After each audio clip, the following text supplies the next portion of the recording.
Хүндэт Монголын мэрэгсэн нэгтлэн бодлогчид, манай дэмжигч гишүүд та бүхнийхээ энэ өдрийн амгалан гэрж мэдчилье. Та бүхэндээ шинэ оны мэд хүргэж ажилд нь амжилт сайн сайхан бүхний хүсэн өрөөё. За Монголын мэрэгсэн нэгтлэн бодлогчдын институт гишүүд дэмжигчдийнхаа дунд зохион байгуулдаг жилийн уулзалт гэдэг энэ арга хэмжээг 2014 оноос эхлэн зохион байгуулаад 4 жил болж байна. Ингээд бид 1-р сард энэ ажиллагаа зохион байгуулаад ингээд тогтчихлоо. Тэгээд энэ удаагийн жилийн уулзалтаа бид нар өнөөдөр 2 салбар хуралдаантайгаар зохион байгуулахаар төлөвлөөд тэгээд илтгэлийнхаа довч агуулга илтгэгч нарын талаар ийм хэвлэмэл зүйл бэлдээд та бүхэндээ өглөө. Ингээд миний хувьд эхний 1-р хуралдааныг өдөртөн явуулах юм байгаа юм. Ингээд өнөөдрийн гишүүдийн жилийн уулзалтын үйл ажиллагааг нээж Монголын мэрэгсэн нэгтлэн бодлогчдын институтын удирдах зөвлөлийн дарга бөгөөд ерөнхийлөгч Зэжигдэн үг хэлнэ.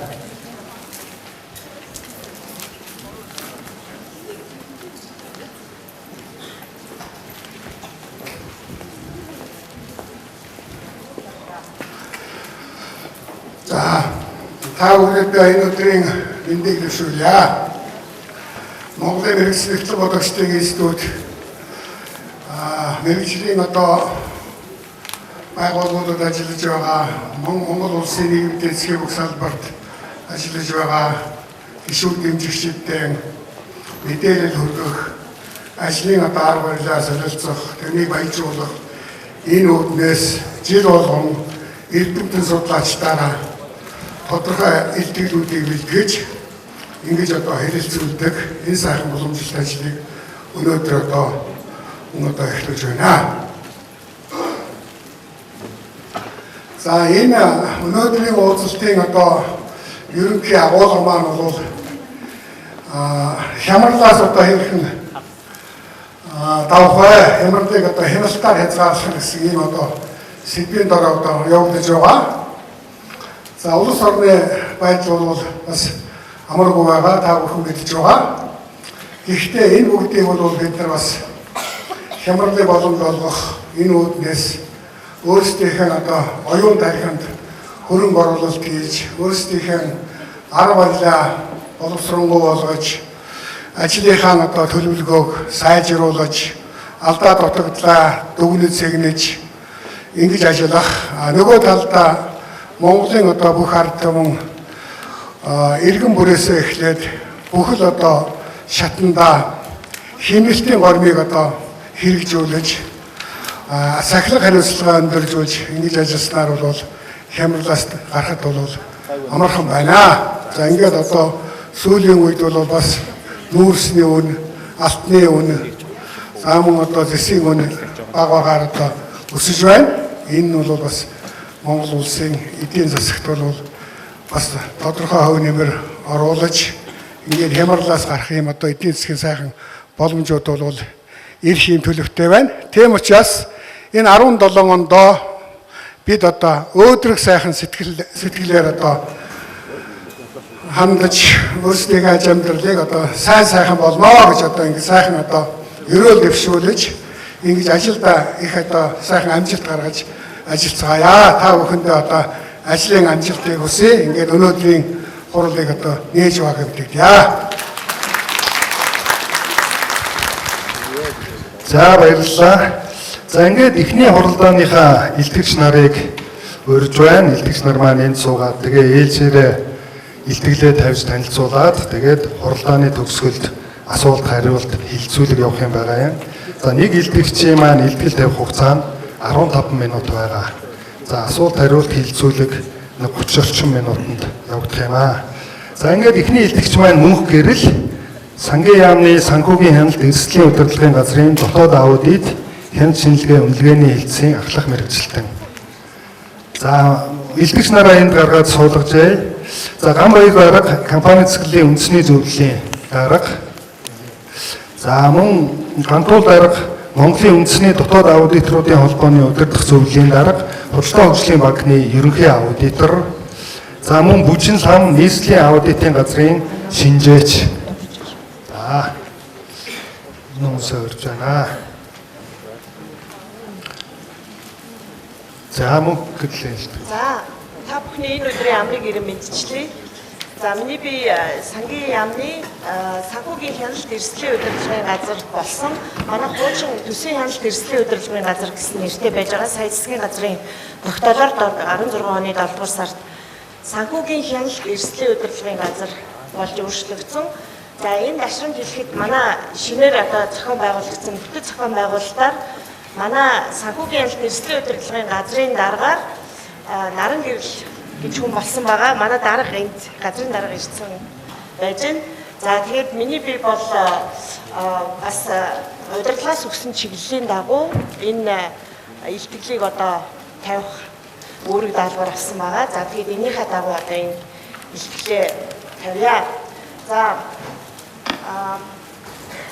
улсын салбарт дотоод аудитыг хөгжүүлэх асуудал бол Монгол улсад төсвийн тухай хуулийг 12 оны сүүлд батлаад 13 оны 1-р сарын 1-ээс хэрэгжиж эхэлсэн төсвийн тухай хуулийн 69-р зүйлийн одоо дотоод хяналт гэсэн бүлэг байж байгаа. За энэ 69-р зүйлээр зохицуулалт хийгдэж ер нь бол улсын салбарт дотоод аудит байна гэсэн энэ одоо үндсэн агуулга бол орж ирсэн байгаа. За энэ агуулгын дагуу одоо сүүлийн 3 жилд аль бие ёсоор дотоод аудитын улсын салбарт дотоод аудит хэрэгжиж эхэлсэн гэж ойлгож болно. За ер нь бол олон улсад бол 75 жилийн турш одоо өмнөөс хэрэгжиж эхэлсэн гэж үздэг юм байна. За бид нар бол дотоод аудитыг улсын салбарт хөгжүүлэхдээ мэдээж хэрэг олон улсын туршлага үүнийг бол одоо авч хэрэгжүүлэхийг бол эрмэлзсэн. За дотоод аудит гэдэг бол өөрөө бол шинэ тийм одоо цоо шинэ агуулга онлыг бол одоо манай газрын зүгээс жишээлбэл аваад хэрэгжүүлээ явж байгаа гэж бол ойлгож болохгүй. Ягаад гэвэл энэ нь бол дэлхийд одоо аль хэдийн бий болцсон байгаа тэр зүйлийг харин Монгол улсын салбарын одоо хөрсөнд яаж буулгах уу гэдэг дээр одоо ажиллаж байгаа ийм л субъект байж байгаа гэдгийг бас хэлье. За тэгээд энэ дотоод аудитыг хөгжүүлэхдээ бид нар бол зөвхөн төрийн буюу одоо дан ганцаараа бас дотоод аудитыг хөгжүүлэх ажлыг бол хийгээгүй. Гол нь олон улсын дотоод аудиторуудын институт гэж Америкт төвтэй байгууллага байдгаас одоо бас туршлагын судалсан энэ одоо байгууллагатаа тэр одоо онлынхын талаас нь авч хэрэгэлсэн зүйлүүд бас нэлээд бий гэдгийг хэлхийг хүсэж байна.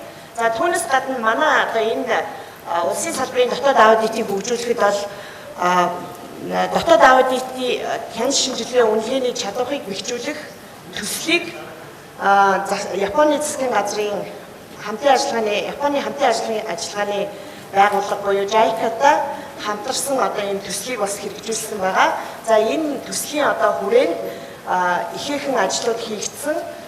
Энэ төслийнхаа одоо дэмжлэгтэйгээр бид нар бол одоогийн өнөөгийн түвшиндээ бол хүрчээд байгаамаа. За бид нар улсын салбарт дотоод аудитыг хөгжүүлэхэд хамгийн түрүүнд одоо тулгарсан бэрхшээл гэвэл мэдээж хэрэг эхлээд альва ямиг шинээр хийхэд бол төсөв хөрөнгийн ч юм уу одоо хөрөнгө болоод шууд шийдэж өгөх тэгээд удирдлагын түвшинд гүйцэтгэх одоо эрх мэдлийн байгууллага буюу хууль тогтоох эрх мэдлийн байгууллага. За энэ одоо төрийн дээд эрх мэдлийн байгууллагуудад ойлгуулна гэдэг бол амаргүй байсан байдаг. За тэгээд энэ үед бол харин зэрэг төсвийн тухай хуулинд энэ одоо дотоод аудитыг хөгжүүлэх асуудлыг шингээж өгснөөрөө энэ бол нээлтэн болсон гэж харж байгаа. За цаашлах юм бол яг одоо өнөөдрийн нөхцөл байдлыг аваад үзэх юм бол манай дотоод аудитын улсын салбар дахь хөгжлийг цааш нь үргэлжлүүлэхэд бол одоо эрх зүйн орчин нь ямар одоо байна вэ? Энэ дотоод аудитор гэдэг хүн одоо ажлаа аваад эхлэхэд яг одоо яаж хийх вэ гэдэг юм эрх зүйн талд нь одоо ингээд зөвшөөрсөн тийм ээ боломж олгосон ийм одоо эрх зүйн орчин нь их дутмаг байна.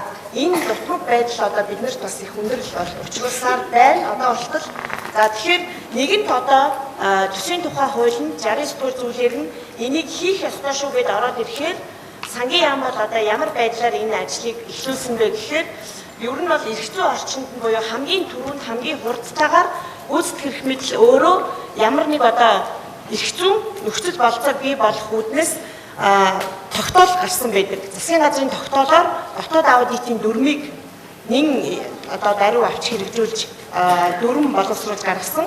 За энэ дүрм бол анх 11 онд батлагдаад сая бол одоо өшөө сайжруулалт хийгдээд засгийн газрын 2015 оны 483 дугаар тогтоолоор дүрмтэй болсон байгаа. За ингэж дүрмтэй болсноор миний энэ слайдн дээр харагдаж байгаа хяналтын одоо улсын салбар дахь байгууллагын дотоод хяналтын хяналт шинжилгээ үнэлгээ дотоод аудит энэ эдгээр нь одоо хоорондоо тэгээд санхүүгийн хяналт шалгалт гэдэг юм хоорондоо юугаараа ялгаатай юм бэ гэдэг ойлголтыг одоо нийгэм төлөвшүүлэх ийм одоо шаардлага бий болсон. Тэгээд энэ одоо төлөвшлийн гол одоо ялангуяа тухайн ажлыг гардан хийж байгаа хүмүүсийн одоо хийх ажил ойлголтыг нийтэд түгээх хоёр бол аль нь их хүндрэл бэрхшээлийг авчирч ирсэн. За тэр нь одоо юу гэхээр нэгдүгээр одоо ингээд нэг байгууллага төсвийн байгууллагт нөгөө төсвийн тухай хуулиар маань ер нь бол төсвийн ерөнхийлөгчийн захирагч нь дотоод аудитын нэгжтэй байхаар төсөв байгууллага дээр бүтэц орон тоондоо багтаагаад дотоод аудитортай байхаар хуульчилсан бөгөөд дотоод аудитор гэдэг албан тушаалыг авсан хүн маань юу хийх үү, ямар эрх зүйн орчинд одоо ажиллаа явуулах уу гэдэг асуудал үүссэн. За ийм үүднээс энэ засгийн газрын тогтоол батлагдаад тэр одоо засгийн газрын тогтоолороо хид хідэн гол одоо зүйлийг тусгасан байдаг. За энэ дүрмийн бол одоо гол онцлог зүйлүүд нь гэх юм бол за дотоод аудитор одоо ямар эрх үүрэгтэй байх юм бусад одоо хяналтынхаа хүндлэнгийн хяналтын ялангуяа байгууллагатай хэрхэн хамтран ажиллах юм дотоод аудиторын эрх үүрэг нь ямар байх юм ямар хүн одоо дотоод аудитор хийх юм гэдгийг бол одоо ерөнхийд нь үйл ажиллагааных нь процессын журмалж өгсөн ийм одоо утгатай журам байгаа. Тэгээ одоогоор бол энэ журмынхаа дагуу журмынхаа хүрээнд үйл ажиллагаа явуулж байна. За тэгээд ер нь бол ингээд сүүлийн одоо 3 жилийн турш энэ бүх одоо хийгдэж байгаа ажлуудаа ялангуяа гадны бөгөөд одоо дотоодынхаа зөвлөхүүдийн зөвлөж байгаагийн дагуу бид нэр энэ ажлаа хэрэгжүүлээ явахад бол нэг одоо маш чухал юм бол анзаарэгдсэн. Тэр одоо мессежийг би өнөөдөр бас өгье гэж бодож байгаа нь тэр нь одоо юу гэхээр ер нь бол дотоод аудитыг хэрэгжүүлэхэд тухайн байгууллагын удирдлага өөрөө байгууллагынхаа үн цэнийг сайжруулахын тулд нэгдүгээр маш их хүсэл зоригтой байх ёстой. Яг гэвэл хүндлэнгийн аудит одоо хүндлэнгийн хяналтын функц хурж ирээд энэ байгууллагт одоо танах одоо ийм зүйл чинь болохгүй байна, алдаа дутагдaltaй байна гэдгийг хэлэх бол нэг өөр байгууллагын дотоодоос одоо манад энэ юм болохгүй байна гэдгийг ярих хоёр өөр. Энэ нь юу гэхээр нөгөө бие даасан хараат бус байдал гэдэг юм хангагдах тал дээрээ асуудал дагуулсаар байгаа. Тэгэхээр юу гэж хэлэх гээд юм гэвэл жишээлбэл компани дотоод аудит одоо банкуд ч юм уу компани ч юм уу дотоод аудит ажиллахад нөгөө нэгдүгээр байгууллагын удирдлагын хүсэл зориг нь өөрөө тэр байгууллага нөгөө зах зээлийн өрсөлдөөний талбар буюу өрсөлдөөнтэй байгаа тэр одоо нөхцөл байдалд оршиж байгаа. Тийм учраас одоо компанийн дотоод хяналт гэдэг юм бол сайн хөгжих магадaltaй. Гэтэл төсвийн орчинд үйл ажиллагаа явуулж байгаа байгууллага бол жишээлбэл бүгд өөрийн гэсэн үүрэг функцийг хуулиар хүлээсэн байдаг. Үйлчлэгээ үзүүлэх төрийн үйлчлэгээг нийтэд үзүүлэх тэр үйлчлэгээний одоо талбар нь өөрөө өрсөлдөөний шинжгүй харагдаад байгаа. Одоо бол гэхдээ цаашдаа бол яг хөө мэдээж хэрэг одоо нөгөө төрийн бус байгууллагаар одоо төрийн чиг үүргийг шилжүүлээд хэрэгжүүлдэг тэр функцийнхаа хүрээнд өрсөлдөөнтэй болохыг бол үгүйсэхгүй тийм бол байгаа. Тэгээд төсөв санхүү одоо юу гэдгийг бүх тэр тухайн одоо төрийн үйлчлэгийг үзүүлж байгаа тэр байгууллага жишээлбэл одоо сангийн яам нь мөнгө нь байж идэг. тэнд ямар нэгэн хэн нэгэнтэй өрсөлдөх юм бол байхгүй чиг үүргээ хэрэгжүүлэхэд. Тийм учраас нөгөө улсын салбарт бол байгууллага нь өөрөө хэн нэгэнтэй өрсөлдөхгүй тийм одоо хандлага байгаа учраас хэрвээ байгууллагын удирдлага өөрөө хараат бус бие даасан байдлаар дотоод аудитаа хөгжүүлэхийг хүсэхгүй бол энэ нь бол урагшлахгүй байх магадлал маш өндөртөө ийм одоо хүндрэл онцлог байдалтай хүрснээр энэ дотоод аудитыг хөгжүүлэхээр бол зорж байгаа. За тэгээд ялангуяа тэр хараат бус бие даасан байдлыг хэрэгжүүлэхэд нөгөө бүтэц зохион байгууллагын одоо тэр дотоод хяналтыг одоо хэрэгжүүлж байгаа бүтцийг за жишээлх юм бол одоо сангийн яамн дээр төрийн нарийн бичгийн дарга буюу удирдлагын төвшний хүн маань одоо нөгөө дотоод аудитыг хэрэгжүүлж байгаа хүнийг томилж байгаа. Тэгэхээр үнэхээр одоо энэ байгууллага дотор хийгдэж байгаа хараат бус бие даасан байдал бол өөрөө хэрэгжиж чадах уу? Байгууллагынхаа үн цэнийг нэмэгдүүлэх тэр дотоод аудитын сонгодог одоо утгаар нь хэрэгжүүлэх тэр боломж нь оршин байх уу гэдэг нь асуудал болоод байгаа. Тэгэхээр энэ бол бидний хувьд бол бас асуудалтай цаашид хөгжүүлэх бол нэлээд тийм одоо төрийн одоо удирдлагын одоо хүсэл зорилгоос бол нэлээд их хамаарах зүйлээ. Өөрөөр хэлбэл тухайн байгууллага дээр удирдлагын одоо хүсэл зорилгоос их хамаарч хөгжих юм байна төсвийн байгууллага дээр гэдэг ийм санааг одоо өнөөдөр бас хэлхийг хүсэж байгаа. За тэгээд бидний одоо хийж хэрэгжүүлсэн зүйл бол за бид нар дотоод аудитыг одоо сүүлийн 3 жилд хөгжүүлэхдээ нийтдээ 12-аас за яг нь ер нь 12 оноос анх энэ ойлголтыг ийм юм байна гэдгийг оруулж иж нэвтрүүлэх гэж бас нэлээд одоо эхлэлийн суурийг тавих гэж бол нэлээд ажилласан байдаг. Тэгээд 12-аас 16 оны хооронд нийт 93 удаа сургалт зохион байгуулад улсын хэмжээнд улсын салбарт ажиллаж байгаа дотоод аудиторуудыг үн төлбөргүйгээр 11,264 хүнийг одоогоор давхардсан тоогоор сургалтанд хамруулсан байгаа дотоод аудитаа одоо хэрэгжүүлэх зорилгоор. За тэгэхээр төсвийн байгууллага дээр дотоод аудитороор ажиллаж байгаа хүн маань дотоод аудитынхаа нөгөө засгийн газрын тогтоолоор баталсан дүрмийн дагуу тавигдах шаардлагыг хэрвээ хангаж байгаа бол за тэр хүн бол одоо юунд чиглэж ажиллах уу гэхээр нэгэнт одоо улс оронд бас ингээд одоо эдийн засгийн хямралтай байна, төсөв мөнгөний хүрэлцээ бага байна. Ийм тохиолдолд үнэхээр одоо дотоод аудиторууд бол төсвийн мөнгийг одоо зүй зохистой хэрэглэх зорилго үйл ажиллагаанда алийн одоо явуулууд илүү үр дүнтэй гэдгийг бол олж харах шаардлага бол байгаа. За ингэж ажиллахын тулд манай дотоод аудиторууд яах вэ гэхээр хамгийн нэгдүгээр санхүүгийн хяналт шалгалтын пункт нь бас одоо дотор нь байгаа учраас өөрөөр хэлбэл санхүүгийн хяналт шалгалт бас одоо манай энэ сангийн яамны санхүүгийн хяналт эрсдлийн удирдлагын газар дээр ирсэн байгаа. За энэ одоо чиг үүргийнхаа дагуу бас санхүүгийн хяналт шалгалтын хилцтэй болсон манайх. За энэ маань одоо улсын хэмжээнд санхүүгийн хяналт шалгалтынхаа пунктыг хэрэгжүүлж явна. За энэ санхүүгийн хяналт шалгалтынхаа хүрээнд манайх дотоод аудитынхаа хүрээнд бас хажууд нь аймагуд дээр засгийн газрын одоо тогтоолоор мөн санхүүгийн хяналт аудитын алба гэдгийг байгуулсан байгаа. За аймагуд дахь санхүүгийн хяналт аудитын алба бол хуучин аймагуудын санхүүгийн хилцийн одоо чиг үүргийг хэрэгжүүлж гэж болно одоо хяналт талдаа. За гэхдээ одоо нэг хүндрэлтэй байгаа зүйл нь бас жишээлбэл аймаг орон нутагт очихоор одоо их олон эрх мэдлийн нөгөө ийм шахан орно гэдэг штеп. Тийм нөхцөл байдал бас байгаа. Энийг бас нэг нөгөө өнөөдөр та бүхэндээ дуулгыг гэж бодож байна. Тэгэхээр тэр нь одоо юу гэхээр жишээлбэл аймагт бол одоо иргэдийн хурлын дарга, аймгийн засаг дарга. За цаашлах юм бол одоо бусад одоо тамгын газрын дарга гэх мэтчлэн одоо эрх мэдлүүдийнхаа аль нь дээр нь одоо энэ яг дотоод хяналт хэрэгжүүлж байгаа тэр одоо функцийнхаа үйл ажиллагаагийн чиглүүлж барьж одоо явах вэ гэдэг юм асуудалтай жишээ нь байж ах жишээтэй. Одоо бол тэгэхээр нийт улс орны хэмжээнд хямралыг одоо хяналтаар хязгаарлахын тулд биднэрт одоо нэн даруй одоо тохиолдоод байгаа бэрхшээл юу гэхээр аймаг орон нутагт санхүүгийн хяналт дотоод аудитыг хэрэгжүүлээд тайлангийн ямар одоо субъектээрээ авч үзээд шийдвэр гаргаж зөвлөмж нь одоо хүргэлтгүй гэдэг асуудал хэвээр байна. Жишээлбэл. Тэгэхээр энийг бол одоо биднэрт шийдвэрлэх цаашдын одоо хандлага дотор маань энийг шийдвэрлэх юм байна.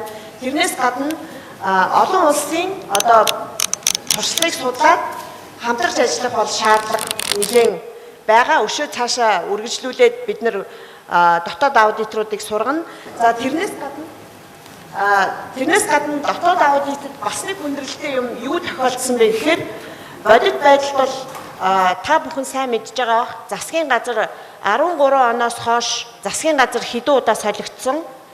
Гэх мэтчлэн энэ нөгөө бүтэц зохион байгуулалтын энэ өөрчлөлтүүд нь бас хүндрэлийг биднэрт авчирсан. Яагаад тэгэхээр нийт танхимд байж байгаа хүмүүсийн бид нар заримдаа ингээд дотоод аудитын ойлголт энэ юмнуудаа тайлбарлаад ингээд сургалт зохион байгуулахад одоо 50% жишээлбэл сонсоод яг одоогийн байдлаар 50% сонссон байгаа 50% нь ерөөсөө мэдгүй хүмүүс шинээр орж ирсэн байх жишээтэй. Иймэрхүү одоо зүйлүүд нь бас дотоод одоо санхүүгийн хяналт тэгээд одоо дотоод хяналт дотоод аудитыг хэрэгжүүлэхэд хүндрэл бэрхшээл дагуулсан хэвээрээ байна. За эдгээрийн одоо гарцыг шийдвэрлэхийн тулд бид нар бас манай одоо жишээлбэл сангийн яамны дотоод аудит хяналт шинжилгээ үнэлгээний хэлтс бол хяналт шинжилгээ буюу мониторинг хийх бол одоо ийм чиг үүрэгтэй байгаа. Тэрнийхээ хүрээнд жишээлх юм бол одоо хэрвээ одоо энд манай жишээ нь бусад яамнуудын ч юм уу хяналтын одоо байгууллагад ажиллаж байгаа хүмүүс байгаа бол тухайн одоо төсвийн ерөнхийлөн захирагч буюу яамныхаа одоо дотоод нэгжүүд дээр буюу тэр нэгжүүдийн өөрийнх нь одоо хариуцах тэр хүрээнд байгаа салбарт нь нөхцөл байдал ямар байна, үйл ажиллагаа ямар байна, үйлчлэх ёстой хүрээндээ байна уугүй юу, тэр нь одоо зөв одоо үйлчлэгэнд хүрж гэнэ үгүй юу гэдгийг хяналт тавьж явах ёстой гэж ойлгоно. Тэгэхээр энийг явуулахад хүндрэлтэй байгаа одоо тэр бидний хэлээд байгаа юм юу гэхээр эрх зүйн орчин нь өөрөө одоо дотоод аудитын оршин байх эрх зүйн орчин нь өөрөө бас сайжирч чадаагүй байна. Хоёрдугаар хүмүүс нь одоо туршлагатай бас болж чадаагүй байна. Одоо болтол бид нар жишээлбэл сангийн яамдаа дотоод аудитаа хэрэгжүүлэхэд хүндрэлтэй одоо мэдэхгүй юмнууд бол зөндөө гардаг. Энээс одоо суралцах одоо шаардлага бол зайлшгүй байгаад байгаа. За өнгөрсөн одоо хугацаанд яг уу бид нар бол бас баггүй зүйлийг хийсэн ч гэсэн биднэрт бол цаашдаа одоо энэ эрх зүйн орчноо сайжруулах зайлшгүй шаардлага байгаа. Дотоод аудитын тухай хуультай болох хуулийн төслийг бол бас сангийн яам одоогоор боловсруулсан бэлэн байж байгаа. За энэ бол одоо удахгүй өргөн баригдах арга хэмжээ авах байх. Гэх мэтчлэн одоо тодорхой зүйлүүд хийгдсэн байгаа. За тэгэхээр эцэст нь ер нь гол зүйлээ бол дүгнээд хэлэхэд хамгийн нэгдүгээр дотоод аудитын тогтолцоог би бас нэг чухал юм хэлэх ёстой. Дотоод аудитыг хөгжүүлэх стратеги төлөвлөгөө гэдгийн дагуу бид нэр өнгөрсөн жилүүдэд ажилласан байгаа. За энэ дотоод аудитын стратеги маань 2012-оос 13-16 оны хугацааны одоо стратеги байсан. За энэ стратегийг ерөнхийдөө одоо хэд хэдэн дотроо бүтцтэй дотоод аудитаа өөрсдөө явуулна, эрх зүйн орчноо сайжруулна, сургалтуудыг зохион байгуулна, чанарын баталгаажуулалт гэж нэг юм одоо олон улсын стандартын дагуу бас чанарын баталгаажуулалтыг хийх шаардлагатай. За энэ эх жилээс 2017-оос 20 онд бид нар бас шинээр одоо дараагийнхаа дунд хугацааны стратеги боловсруулж байна. Одоо ер нь бол төсөл гарцсан тун мэдгүй одоо ингээд албажаад энэ стратеги маань гарах ёстой. За бидний 17 онд хийж хэрэгжүүлж эхлэх дотоод аудитынхаа дөрмийн дагуу хүлээсэн нэг чиг үүрэг бол энэ чанарын баталгаажуулалт гэдэг юмыг сайжруулж хийх шаардлагатай байгаа. Өөрөөр хэлбэл урд өмнө хийгдсэн дотоод аудитынхаа ажлуудыг одоо чанар нь ямар байна гэдэгтээ анализ хийгээд цааш нь одоо бодлого үйл ажиллагаанд нэвтрүүлэх ийм одоо шаардлагатай байгаа.